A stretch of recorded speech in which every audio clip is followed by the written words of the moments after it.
Friends, இன்றைக்கி என்ன video பார்க்க போகிறீங்கன்னா பேச்சுலர்ஸ் ஈஸியாக செய்யக்கூடிய மட்டன் குழம்பு தான் பார்க்க போகிறோம். அதுக்கு தேவையான பொருள் பார்க்கலாம். 1 கிலோ மட்டன் எடுத்திருக்கேன். மீடியம் சைஸ் 3 தக்காளி, மீடியம் சைஸ் 3 வெங்காயம், 2 பச்சை மிளகாய், எண்ணெய், கருவேப்பிலை, புதினா வேணுன்னா சேர்த்துக்கோங்க, இல்லைன்னா விட்டுருங்க, கொத்தமல்லி,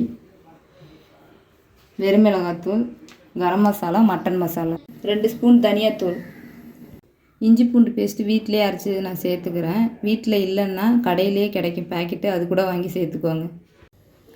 இப்போ 3 ஸ்பூன் எண்ணெய் சேர்த்துக்கிறேன். மட்டனில் ஃபேட் அதிகமாக இருக்கும், அதனால் கம்மியாகவே சேர்த்துக்கிறேன். நான்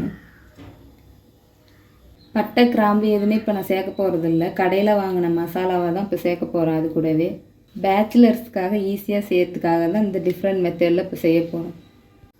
இப்போ எண்ணெய் நல்லா சூடாகிடுச்சு. இது கூடவே கட் பண்ணி வச்சுக்கிற வெங்காயம், பச்சை மிளகாவை சேர்த்துக்கிறேன்.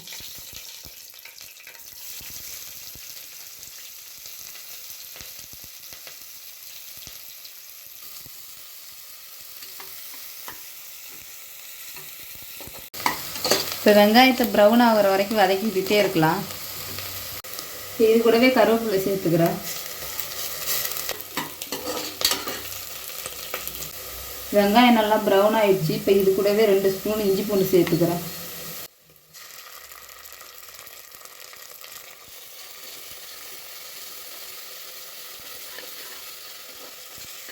இப்போ இஞ்சி பூண்டு பச்சை வாசனை நல்லா போயிடுச்சு. இப்போ 1.5 ஸ்பூன் மிளகாத்தூள் சேர்த்துக்கிறேன்.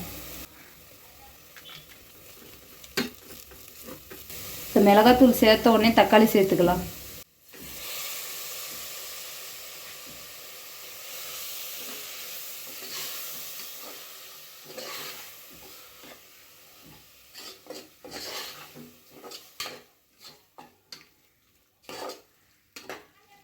குழம்புக்கு தேவையான அளவு உப்பு சேர்த்துக்கிறேன்.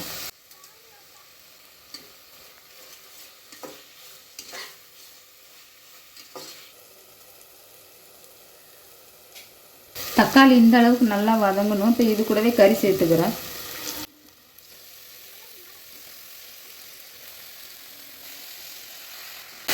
கறி சேர்த்து நல்லா கலக்கி விட்டுக்கோங்க.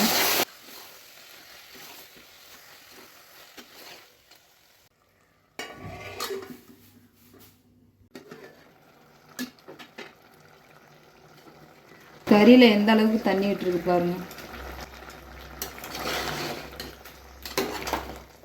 1 கிலோ மட்டனுக்கு 50 கிராம் மட்டன் மசாலா சேர்த்துக்கிறேன். இப்போ இது கூடவே 1/2 ஸ்பூன் மஞ்சள் சேர்த்துக்கிறேன். 2 ஸ்பூன் தனியாத்தூள் சேர்த்துக்கிறேன்.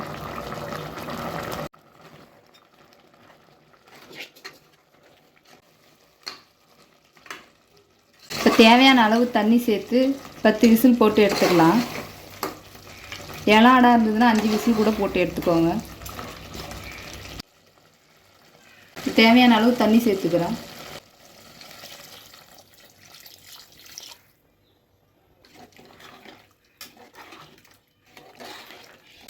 இப்போ குழம்பு நல்லா கொதிச்சிடுச்சு. இப்போ விசில் போட்டு எடுத்துக்கலாம் வாங்க.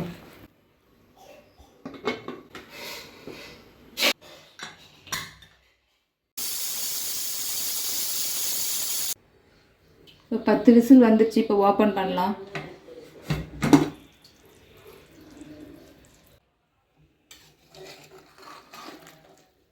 பார்க்கறதுக்கே எவ்வளோ அருமையாக இருக்குது பாருங்கள். இப்பயே சாப்பிட்ணும் போல் இருக்குது.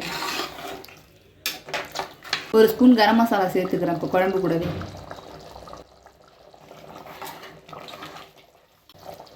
இப்போ இது கூடவே புதினாவும் கொத்தமல்லியும் சேர்த்துக்கிறேன். இதை ஒரு 10 நிமிஷம் கொதிக்க விடுங்க.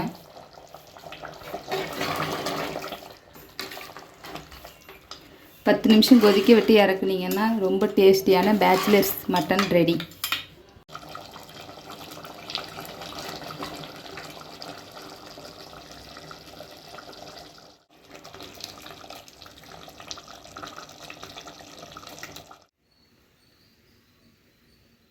ரொம்ப டேஸ்டியான பேச்சுலர் மட்டன் குழம்பு ரெடி ஆகிடுச்சு. இதை சப்பாத்தி, பரோட்டாவுக்கு, தோசை, இட்லிக்கு, ரைஸ்க்கு வச்சு சாப்பிட்டா ரொம்ப நல்லாயிருக்கும். நீங்களும் வீட்டில் ட்ரை பண்ணி பாருங்கள் கண்டிப்பாக. இந்த வீடியோ பிடிச்சிருந்தால் லைக் பண்ணுங்கள், ஷேர் பண்ணுங்கள், சப்ஸ்கிரைப் பண்ணிடுங்க. அடுத்த வீடியோவில் பார்க்கலாம்.